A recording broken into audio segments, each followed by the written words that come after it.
Hi everyone, Comic Reviewer here. This time reviewing on Spider-Man Into the Spider-Verse. Now, as you know, this is the movie that fans had always dreamed of. And this was done by Sony Pictures Animation, also known for doing Hotel Transylvania and Cloudy with a Chance of Meatballs and Peter Rabbit. Now, the premise of the film is mainly about Miles Morales, who is basically learning to become the new Spider-Man after something tragic happens to the other one, who was meant to be his Peter Parker. And after getting his spider powers and everything else, he's pretty much met by a more older, more experienced, and more down on his luck Peter Parker from a different universe. And this one is kind of like what would happen if you had a hobo mixed with Spider-Man.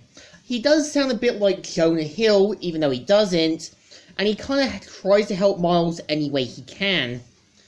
So at the same time, they are introduced to other web warriors like Gwen Stacy, who is meant to be Spider-Gwen, and Spider-Man Noir, and some others.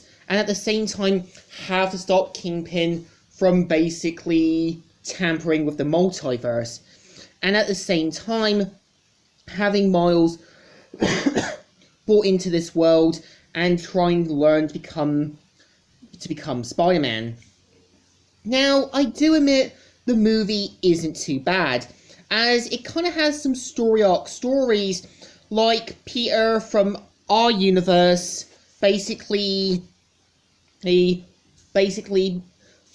trying to overcome his problems, and at the same time trying to get back his Mary Jane and overcome it. We've got Miles, who is basically trying to be the new Spider-Man and have to live up to the experience of the other one.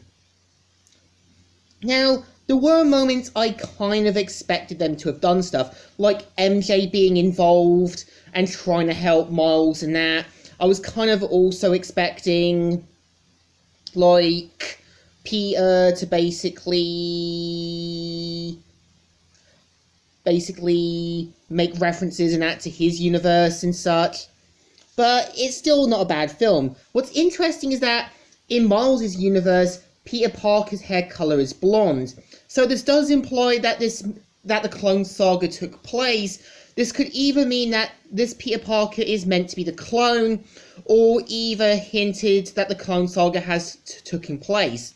So I do admit the movie has some moments where it can do stuff, and it has moments where the characters act like they're in a comic book, the animation feels like it is in a comic book, and it does a great job in tributing Stan Lee and Steve Ditko, who brought Spider-Man into our world.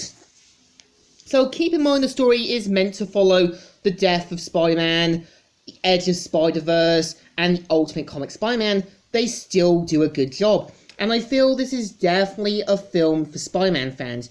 But I think there was room for some improvements. Now, there are some differences in Miles' universe, like a female Octavius, Devil Green Goblin, which is meant to be references to the Ultimate Comics. So, in a way, is the film good or bad? It's definitely not bad. It leaves a mark, and I'm hoping to see more of these sequels and spin-offs they've got planned.